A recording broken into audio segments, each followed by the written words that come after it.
Être ou ne pas être? Telle est la question. Ah non, tu vas pas nous faire ça. Y a-t-il pour l'âme plus de noblesse à endurer les coups Ah oui, et oui, c'est vrai, t'as raison, c'est vrai, c'est ça. les revers d'une injurieuse fortune ou à s'armer contre elle pour mettre frein à une marée de douleur? Tu connais cette tirade? Mais est-ce que tu connais vraiment l'histoire?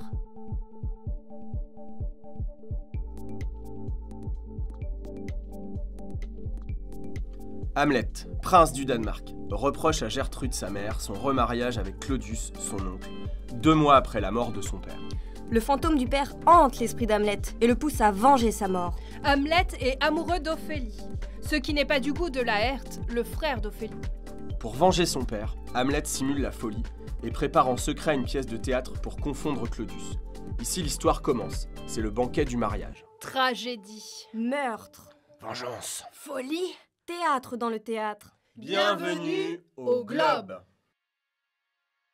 Les premiers spectateurs d'Hamlet ont pris place dans un théâtre construit en 1594 à Londres, sur la rive sud de la Tamise. C'est un édifice circulaire en bois sur 2 étages. Oui, c'est ça, chaque étage est une galerie dans laquelle les spectateurs peuvent se déplacer et s'asseoir pour suivre la représentation.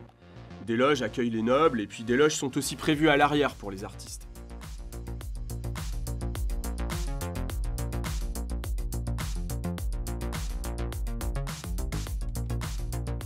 La scène est composée de l'avant-scène pour les duels et les batailles.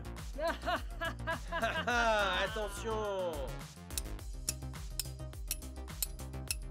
L'arrière-scène pour les adultères et les trépas. Le balcon permet d'apporter des éléments de décor et peut aussi être un espace de jeu. Dans ces conditions, Hamlet est conçu pour être un pur divertissement. Faire rire, faire pleurer et surtout être un succès pour faire vivre les comédiens et l'auteur. Et aujourd'hui, que fait-on avec Hamlet ?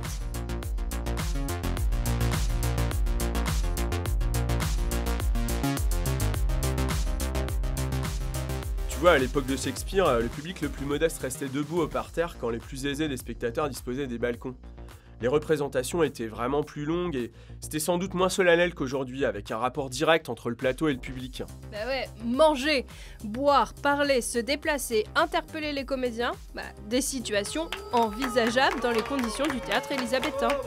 C'est ça, c'est que tout le défi aujourd'hui, c'est d'imaginer un espace qui soit à la fois contemporain et shakespearien, en tenant compte de notre propre contexte.